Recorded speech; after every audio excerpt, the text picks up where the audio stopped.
Bienvenidos a una edición más de Hispanic Roots, el show televisivo de la familia hispana de Canadá. El día de hoy empezaremos en el programa con la presentación del abogado Juan Carranza, quien amablemente explicará en el programa cuándo es prudente hacer una demanda. Veamos la entrevista. Amigos de Hispanic Roots, nos encontramos nuevamente con el abogado Juan Carranza, líder de nuestra comunidad, y que el día de hoy vamos a hablar con respecto a cuándo es necesario hacer una demanda. Bienvenido a nuestro programa, Juan. Muchas gracias, Néstor. Te agradezco por tu muy generosa introducción. Es un gusto, es un gustazo estar acá en tu programa en Hispanic Roots para poder conversar de temas que sean de interés para la comunidad. Realmente te agradecemos también por la visita que nos haces y realmente es importante para la comunidad que esté enterada de asuntos legales. Dime, ¿cuándo es necesario hacer una demanda?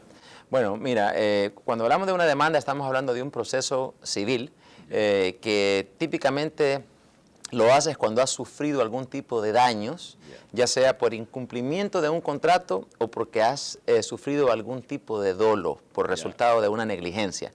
O sea que si tuviste algún accidente, si tuviste pérdidas por eso, entonces vas a demandar, o si hay una ruptura de un contrato y tú has sufrido pérdidas como resultado de esa ruptura de ese contrato que lo propició otra persona, entonces ahí puedes tú explorar tus derechos para demandar.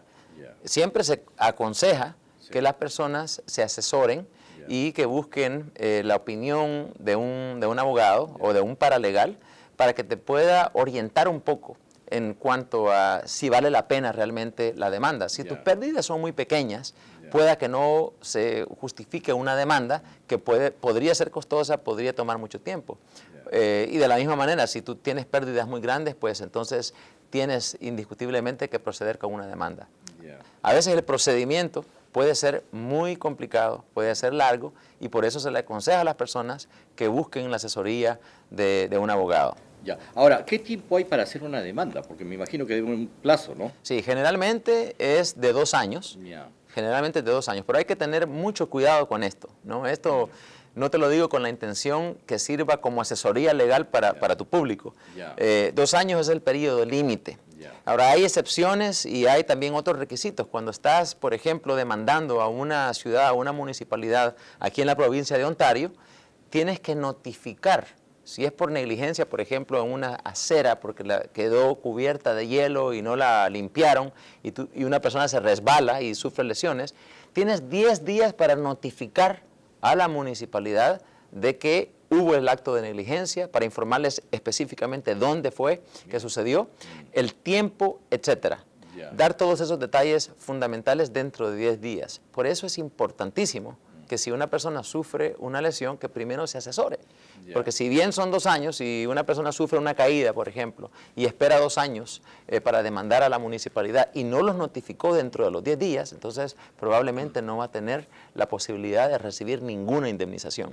Entonces, esto es, para la mayoría de los casos, es 2 años. Consulte con un abogado. Hay excepciones. Si es un menor de edad, o sea, menor de los 18 años de edad, generalmente el menor tiene hasta 2 años después que cumple los 18 años de edad. O sea que cuando la persona cumple 20 años sería el periodo límite.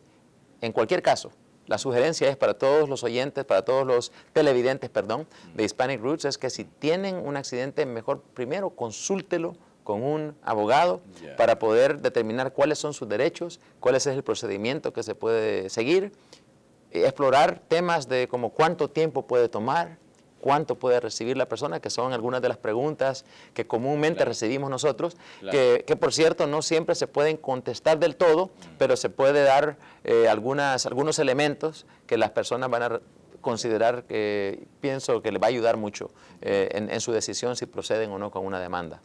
Ahora, por decir un ejemplo, ¿qué sucede si alguien está viajando en el TTC y el TTC, bueno, hay un accidente en la TTC, pero la persona que está dentro del TTC es un inmigrante que no tiene papeles? ¿Cómo esa persona puede hacer una demanda? Sí, claro que sí. La demanda que tú haces está relacionada a las pérdidas que tú has sufrido. Tu estatus migratorio no tiene nada que ver con eso. Como te podrás imaginar, pueden haber complicaciones debido al estatus migratorio. Así es. Pero eso no quiere decir que tú no tengas el derecho a que te indemnicen por tu dolor y sufrimiento y las pérdidas económicas que hayas sufrido. Oh, caramba. Ya, ahora, pero esta persona puede pedirles documentos como para poder asistirse en un hospital y todas estas cosas, ¿no? Claro, pero eso ya es, digamos, si una persona sufre el accidente va a ser llevado al hospital, tenga documentos o no tenga documentos. Claro. O sea que ya en el momento que viene a ver a un abogado, ya esos gastos iniciales médicos ya se incurrieron. Ah, caramba. ¿Verdad? Entonces, parte del reclamo que haría esta persona es por esos gastos iniciales que le corresponde a él pagar. ¿Qué sucede si una persona trabaja en una fábrica y luego de un tiempo muy largo, bueno, sucede que queda dañado del codo, por decir, ¿no? Quedan los músculos dañados, pero esta persona sigue trabajando por necesidad, pero ¿puede hacer una demanda retroactiva desde el momento que se lesionó? Esto es un tema muy importante. Ya. Las personas que sufren alguna lesión en el transcurso de su trabajo, generalmente no tienen derecho a demandar. Importantísimo eso. Oh, caramba. No tienen derecho a demandar. Aquí en Canadá y en Ontario en particular, desde hace muchos años, se entró en un convenio entre los sindicatos, el gobierno y la empresa privada para establecer un sistema de compensación laboral, por accidentes laborales. Claro. O sea que cuando tú tienes un accidente de trabajo, lo que tienes que hacer es hacer un reclamo a esta entidad que aquí en la provincia de Ontario se llama the Workers' Safety and Insurance Board, ¿verdad? Entonces, que conocido en la comunidad generalmente como Workers' Compensation, ¿verdad? Entonces se hace el reclamo a esa entidad. En caso de una persona que sufre una lesión y que inmediatamente no te impide de trabajar, pero con el tiempo va empeorando, se va agravando, también puede presentar un reclamo, ¿verdad? Porque el punto clave es que tú empieces a recibir la indemnización desde el momento en que tú no puedes ya continuar trabajando o que requieres algún tipo de tratamiento para esa lesión que sufriste en el transcurso de desempeñar tus labores del trabajo. Cuando regresemos después de estos cortes comerciales, continuaremos con la interesante entrevista al abogado Juan Carranza, quien nos dirá qué sucede cuando una persona se accidenta en su centro de trabajo.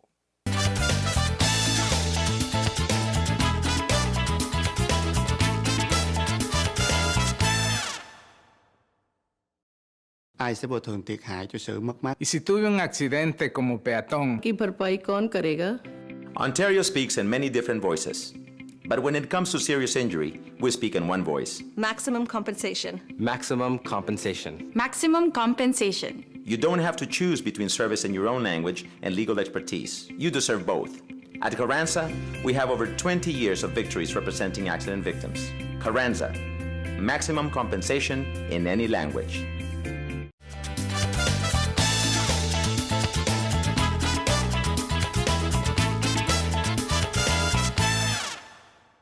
Continuemos viendo al reconocido abogado de la comunidad hispana, Juan Carranza, quien nos dará información de lo que sucede cuando una persona se accidenta en su centro de trabajo. ¿Qué sucede cuando una persona queda deshabilitada de por vida?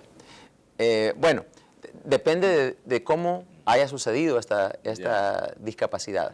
Todo depende de eso. Fíjate, una persona que sufre una discapacidad a raíz de un accidente, en un supermercado, tienen la posibilidad de demandar a ese supermercado, por ejemplo, y últimamente, cuando se resuelve el caso, recibir una indemnización que represente no solo las pérdidas por el concepto de dolor y sufrimiento, sino que las pérdidas económicas por pérdidas de ingreso. Entonces se busca que te paguen por lo que hubieras ganado si el accidente no hubiera sucedido. Esa es una parte central del sistema de compensación que existe acá. Es poner a la persona, a la víctima del accidente, en la misma posición económica como si el accidente no hubiera sucedido. Esa es, digamos, que una de las metas, es parte de la filosofía de esto, que es lo que se busca lograr a través de una demanda o de un reclamo. Inclusive también le corresponde caregiver, ¿no? Si una persona no puede hacer nada de sus labores en su casa, puede recibir este tipo de beneficios también. Por supuesto. Todas estas cosas hay que comprobarlas. Mira, el papel lo aguanta todo. O sea que tú tienes un accidente y tú puedes reclamar 10 millones de dólares, 20 millones de dólares, pero tú tienes que tener las pruebas que justifiquen esos montos que tú estás pidiendo. Por eso tú vas a ver frecuentemente en las noticias que hablan de que dicen, bueno, una persona demandó donde alega que ha sufrido pérdidas ABC, Claro. donde alega. Ya. ¿Qué quiere decir con eso? Donde, bueno, eso no se ha comprobado todavía. así es. Él está diciendo únicamente, alegando de que ha sufrido estas pérdidas. Pero del dicho al hecho hay mucho trecho. Entonces, y esto es muy aplicable en los casos legales, puesto que necesitas tú tener las pruebas. Todo debe ser comprobado a través de documentación médica, a través de un peritaje económico que demuestre lo que tú ganabas anteriormente, que demuestre lo que tú puedes ganar hacia el futuro o no ganar. Claro. Para eso se consigue una serie de opiniones de peritos vocacionales, por ejemplo, para determinar cuál es tu capacidad después de un accidente de trabajar. Puedes trabajar en el mismo tipo de trabajo, necesitas cambiar de ocupación. ¿Qué tan razonable es que tú cambies de ocupación si, por ejemplo, te pasa el accidente a los 63 años de edad o a los 60 años de edad? Es muy difícil que tú en ese momento cambies de carrera después de que has sufrido una lesión. Entonces, todos estos son algunos de los elementos que el abogado tiene que contemplar y también identificar los diferentes expertos, los diferentes peritos que van a dar la documentación necesaria para presentarla ante los tribunales para que la persona pueda ser indemnizada. Mira, es importante decir una cosa. La mayoría de estos casos, el 99% de estos casos, se resuelven a través de una negociación, de una conciliación. No llegan al juicio, ¿verdad? Sí, porque si no, te imaginas, ya de por sí hay un costo para el gobierno, que es el que últimamente administra el sistema de justicia. O sea que hay un embotellamiento, ¿verdad? Un atascamiento en las cortes enorme con la cantidad de casos. Y si todos fueran a juicio, entonces sería mucho más complicado. Nos tocaría ir a juicio en 20 años. Afortunadamente no es así. Siempre puede tomar algún tiempo llegar a una resolución, frecuentemente entre 2, 3, 5 años, dependiendo de la complejidad del caso, dependiendo de la gravedad de las lesiones de una persona, ¿verdad? Eso primero tenemos que saber, poder conocer cuál va a ser el impacto a largo plazo de las lesiones que una persona ha sufrido, para poder determinar cuándo es que nos conviene a nosotros entrar en un acuerdo, ¿verdad? Es también importante que mencionar de que el mismo gobierno, las reglas de procedimiento civil, establecen una serie de pasos que nos pueden facilitar la comunicación, el intercambio de documentos con la contraparte para llegar a un acuerdo antes del juicio, ¿verdad? Hay oportunidades para hacer una mediación, por ejemplo, hay también el antejuicio, y realmente no hay ningún obstáculo para que uno pueda negociar en cualquier momento con la contraparte para llegar a un acuerdo previo al juicio. Ok, interesante. Mira, sé que tu compañía gana uno de los casos más grandes aquí en Ontario y espero que, bueno, des tu teléfono y tu email para que las personas pongan en contacto contigo, ¿no? Y tu compañía, ¿no? Te agradezco mucho eso, Néstor. Mira, el teléfono nuestro es el 416-633-1065. Es 416-633-1065. Y nuestro sitio web es el carranza.on.ca. Nos pueden visitar a la página para conocer un poco más acerca de la firma, de las áreas en las que trabajamos y como habíamos conversado en alguna ocasión, damos servicios en diferentes idiomas y tenemos mucha información también en español que esperamos pueda ser de mucha utilidad para los televidentes de Hispanic Roots. Por supuesto que sí. Mira, te agradezco mucho por habernos dado toda esta información y espero verte en un próximo programa. Bueno, te agradezco a ti, Néstor, la oportunidad de poder estar ante las cámaras de Hispanic Roots.